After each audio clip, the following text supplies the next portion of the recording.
শুভেচ্ছা জনাইছোঁ যে 2020 চনৰ জানুৱাৰী মাহৰ পৰা জীৱনৰ কথা শীৰ্ষক এলানি আমি ভিডিঅ' প্ৰস্তুত কৰাৰ কাৰণে সিদ্ধান্ত লৈছোঁ আৰু সেই জীৱনৰ কথাৰ প্ৰথম অংশটো আজি আমি কৰিবলৈ যোৱাৰ আগমুহূৰ্তে সকলো দৰ্শকক পুনৰ মই শুভেচ্ছা জনাইছোঁ নৱবৰ্ষৰ। আমি আশা কৰিছোঁ যে এই নৱবৰ্ষই সকলোকে আনন্দিত কৰিব, মনৰ সপোনবোৰ বাস্তৱত ৰূপায়িত কৰিবৰ কাৰণে সহায় কৰিব। আমি জীৱনৰ কথা এই কাৰণেই এই ভিডিঅ' লানি প্ৰস্তুত কৰিবৰ কাৰণে চিন্তা কৰিলোঁ, কাৰণ জীৱন সম্পৰ্কে মানুহৰ সাধাৰণতে ধাৰণা নাথাকে। মানুহৰ জীৱনটো কি, মানুহৰ জন্মৰ পৰা মৃত্যুলৈ যি মাজৰ সময়ছোৱা, সেই সময়ছোৱাই এখন মানুহৰ জীৱন বুলি কয়। গতিকে জীৱনত আচলতে আমি কি কৰিব লাগিব, মানুহৰ জীৱনৰ লক্ষ্য, উদ্দেশ্য বা কৰ্তব্য দায়িত্ব কি, এই সম্পৰ্কে কিন্তু মানুহৰ বেছিভাগৰে আমি দেখি আহিছোঁ যে তেওঁলোকৰ অভিজ্ঞতাও নাই, সেই বিষয়ে তেওঁলোকে অনুভৱ নকৰে যে জীৱনৰ আচলতে লক্ষ্য, উদ্দেশ্য বা কৰ্তব্য কি। আমি জীৱনৰ লক্ষ্য, উদ্দেশ্য নজনাৰ বাবে দেখিছোঁ যে আমাৰ জীৱনটোত আমি সফল হ'ব নোৱাৰোঁ, জীৱনৰ কৰ্ম সম্পৰ্কে আমি জানিব নোৱাৰোঁ, জীৱনৰ কৰ্তব্য সম্পৰ্কে আমি জানিব নোৱাৰোঁ, জীৱনৰ দায়িত্ব সম্পৰ্কে আমি জানিব নোৱাৰোঁ। কেৱল খাই বৈ শুই থকাটোৱে মানুহৰ এটা জীৱন হ'ব নোৱাৰে। সাধাৰণতে খাই বৈ শুই থকা বুলি ক'লে আমি দেখোঁ যে প্ৰকৃতিৰ সকলোৱে, পশু পক্ষী, চৰাই চিৰিকটি সকলোৱে খাই বৈ শুই বহি জীৱন পাৰ কৰে। তেওঁলোকৰ দায়িত্ব কৰ্তব্য বুলিবলৈ সাধাৰণতে একো নাই, তেওঁলোকৰ সামাজিক দায়বদ্ধতাও একো নাই, দেশৰ প্ৰতি সমাজৰ প্ৰতি দায়িত্বও একো নাই। কিন্তু মানুহ যিহেতু জীৱশ্ৰেষ্ঠ বুলি কোৱা হয়, জীৱশ্ৰেষ্ঠ মানুহৰ আমি সদায় দেখোঁ যে জীৱনৰ এটা দায়িত্ব আছে, কৰ্তব্য আছে আৰু জীৱনৰ এটা লক্ষ্য আছে। আমি জন্মৰ পৰা মৃত্যুৰে মাজৰ সমস্যা যিহেতু জীৱন বুলি কওঁ, আমি এই জীৱনটোত কেনেদৰে কি কৰি কাম কৰিম। সাধাৰণতে এটা কথাই আমাৰ লক্ষ্য হোৱা উচিত যে আমি জীৱনটোত যিমান দিন আচলতে জীয়াই থাকিম জন্মৰ পৰা মৃত্যুলৈ, আমি সেই জীৱনটোত আমি মানুহৰ কাৰণে, তাৰমানে আমি প্ৰত্যেকজন মানুহে মানুহৰ কাৰণে কাম কৰিব লাগিব, মানুহৰ সমাজৰ কাৰণে কাম কৰিব লাগিব। আমি সমাজখনত যিহেতু জীয়াই থাকিম, সমাজৰ আমি এটা অংগ বা অংশ। আমি এৰি থৈ যোৱাৰ পিছত আমাৰ নতুন প্ৰজন্মই সেই সমাজখনত কেনেদৰে জীয়াই থাকিব, সেই সমাজখন জীয়াই ৰাখিবৰ কাৰণে আমি কি কৰা উচিত। কাৰণ কেলৈ আমি কেৱল নিজৰ বাবে ভাবিলে নহ'ব, আমি আহি থকা প্ৰজন্ম বা নতুন প্ৰজন্মটোৰ বিষয়ে ভাবিব লাগিব।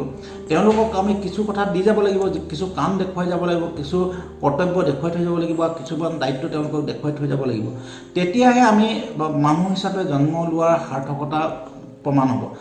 কিন্তু আমি যদি কেৱল খাই বৈ শুই বহি জীয়াই থাকিব বিচাৰোঁ, পশু পক্ষীৰ দৰে যদি আমি জীয়াই থাকিব বিচাৰোঁ, তেতিয়াহ'লে আমাৰ জীৱনৰ সাৰ্থকতা আমি কেতিয়াও নেদেখিম। এটা কথা মই ক'ব বিচাৰিছোঁ, যিহেতু গীতাত জীৱনৰ কথা কোৱা হৈছে, জীৱনৰ ৰহস্যৰ কথা কোৱা হৈছে, যেতিয়ালৈকে মানুহে জীৱন সম্পৰ্কে অনুভৱ কৰিব নোৱাৰে, জীৱনৰ ৰহস্যটো কেতিয়াও উদ্ভাৱন কৰিব নোৱাৰে বা জীৱনৰ ৰহস্যৰ বিষয়ে তেওঁলোকে জানিব নোৱাৰে। মই এটা কথা অনুভৱ কৰোঁ যে আমি থকা সমাজখনৰ গৰিষ্ঠ সংখ্যক মানুহে জীৱন সম্পৰ্কে অকণমানো অনুভৱ নকৰে আৰু জীৱন সম্পৰ্কে তেওঁলোকে কোনোদিনেই গভীৰভাৱে ল'বলৈ চেষ্টা নকৰে।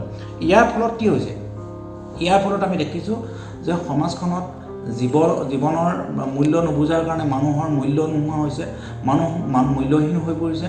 সমাজখনৰ প্ৰতিজন মানুহৰ মাজত ইজনে সিজনৰ মাজত এটা ভাতৃত্ববোধ যিটো থাকিব লাগে, সেইটো নথকা হৈছে।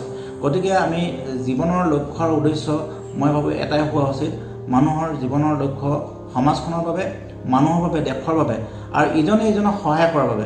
আৰু সেইবাবে মই বিভিন্ন সময়ত কৈ আহিছোঁ, বিভিন্ন বক্তৃতামালাত মই কৈ আহিছোঁ যে মানুহৰ জীৱনৰ লক্ষ্য বা উদ্দেশ্যৰ বিষয়ে জানিবলৈ হ'লে আমি পুৱাই সদায় চকু মেলি সাৰ পাই উঠি এটা কথা অনুভৱ কৰিব লাগে যে আমি আজিৰ দিনটোৰ কাৰণে আমি কাক কি দিম, সমাজখনক কি দিম। যদি কোনোবাই সাধাৰণ 5 মিনিট সময় বা 10 মিনিট সময় সমাজখনৰ কাৰণে কিবা দিয়ে, ভালৰ কাৰণে দিয়ে, যে আজি সমাজখনৰ কাৰণে এটা ভাল কাম কৰিলোঁ, কাৰোবাক পেন এডাল দি সহায় কৰা, কাৰোবাক পানী এগিলাচ দি সহায় কৰা, কাৰোবাক চাইকেলখন দি সহায় কৰা, কাৰোবাক বাইকখন দি অকণমান সহায় কৰা, বা কাৰোবাক বহিবলৈ চকী এখন আনি দি সহায় কৰা, বিভিন্ন ধৰণৰ সহায় থাকিব পাৰে। যে মানুহৰ জীৱনটো যিহেতু সহায়ৰ ওপৰত নিৰ্ভৰ কৰে, গতিকে বিভিন্ন ধৰণৰ সহায় থাকিব পাৰে। সেইকাৰণে সাৰ পাই যেতিয়া মানুহে বাহিৰলৈ ওলাই আহে, বাহিৰলৈ অহাৰ আগতে মই এটা কথাই অনুভৱ কৰোঁ যে প্ৰত্যেকজন মানুহে এনেদৰে ভবা উচিত, জীৱনটোৰ লক্ষ্যৰ উদ্দেশ্য এনেধৰণৰ হোৱা উচিত যে আজিৰ দিনটো মই মানুহৰ কাৰণে দিম, আজিৰ দিনটো মই সমাজখনৰ কাৰণে দিম, আজিৰ দিনটো মই দেশৰ কাৰণে দিম, আজিৰ দিনটো মই মা দেউতাৰ কাৰণে দিম, আজিৰ দিনটো মই বন্ধু বান্ধৱৰ কাৰণে দিম, আজিৰ দিনটো মই মোৰ ভাতৃ ভগ্নীৰ কাৰণে দিম বা মোৰ সম্পৰ্কীয় লোকৰ কাৰণে দিম। গতিকে জীৱনৰ লক্ষ্য উদ্দেশ্য সম্পৰ্কে আমি পুনৰ বা আমি আলোচনা কৰিম। আজি এই প্ৰথম খণ্ডটোত আমি জীৱন সম্পৰ্কে কিছু ধাৰণা দিব বিচাৰিছোঁ আৰু এই ধাৰণাত মই ভাবোঁ কিছু সফল হৈছোঁ। আৰু গীতাৰ বিষয়ে আমি পিছত ক'ম, গীতাত জীৱনৰ বিষয়ে কেনেদৰে কোৱা হৈছে, বাইবেলত গীতাৰ বিষয়ে জীৱনৰ বিষয়ে কেনেদৰে কোৱা হৈছে, বৌদ্ধ ধৰ্মৰ জীৱনৰ বিষয়ে কি কোৱা হৈছে, এই কথাবিলাক আমি আলোচনা কৰিম।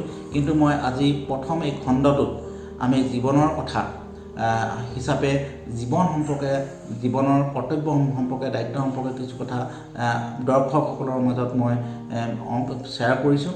আৰু মই আশা কৰোঁ যে দৰ্শকসকলে জীৱনৰ লক্ষ্য উদ্দেশ্য সম্পৰ্কে কিঞ্চিত মানুহ এই ভিডিঅ' খণ্ডটো উপভোগ কৰি লাভৱান হ'ব। ধন্যবাদ। পুনৰ লগ পাম। ধন্যবাদ।